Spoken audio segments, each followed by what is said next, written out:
So you're thinking about selling your house. Step one, you need to know what your motivation is.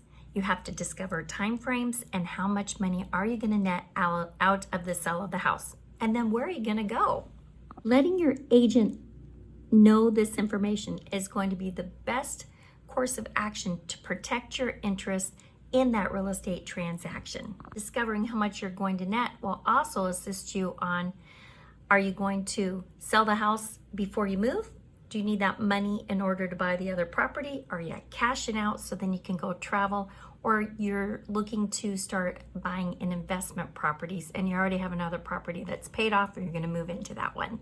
Understanding your goals and motivations will help us devise a pricing and marketing strategy that best suits your property specifically. We'll take a good look at the market time, the trends, and the interest rates, because believe it or not, interest rates do affect how much your buyers can purchase in the real estate transaction. Preparing that house, what can we do to enhance the property to get you the most money? Is it replacing flooring, painting, staging, cleaning, getting rid of smells? Who knows? Of course, description is going to be key. Can we tell the story of this house that will benefit your buyer? Because believe it or not, your first showing begins online. We want to pull that buyer in and get them to discover why your home is special for them. Do we have all of the paperwork? Do we have a lead-based paint addendum, a seller property disclosure, HOA and covenants? Are there things specific to that property, such as school districts, that may affect your buyer when they're making their buying decision? What are the taxes, and how does that affect your buyer?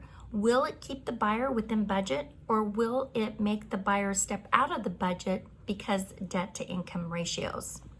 Marketing. Now that we figured out, we've enhanced the property, we've got the photos, we've got the best description, where is the property going to be placed for marketing? Will your agent put you on all of the websites where they're marketing for homes for sale?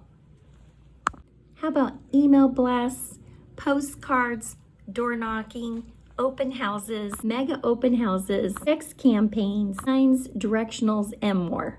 Broadband marketing is the key. Hyperlocal marketing and mass broad marketing. Of course, your safety is important, and that's why it's important to know that your buyer is pre-approved in advance of the appointment. Timing's key. Can you show the house during the time that the buyer wants to look at the property, or do we need to delay that showing? Did you get sick? Do we need to postpone the showings? Do you need to move quicker because you just got that job accepted?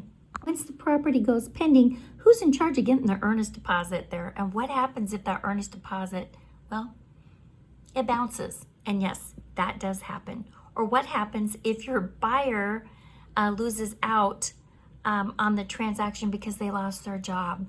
Who's going to be handling that? Is your agent versed in real estate license law and contracts, and can they problem solve when there is a problem that comes up?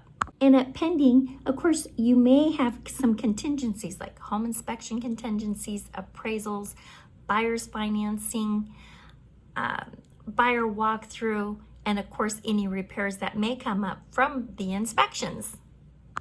And when do you plan to move out? And when is the buyer going to go ahead and do their walkthrough? It's important to pick the right agent so then you have a smooth transaction and you have one that can problem solve on your behalf. At the end of the day, having the best path and plan will go ahead and initiate a smoother real estate transaction.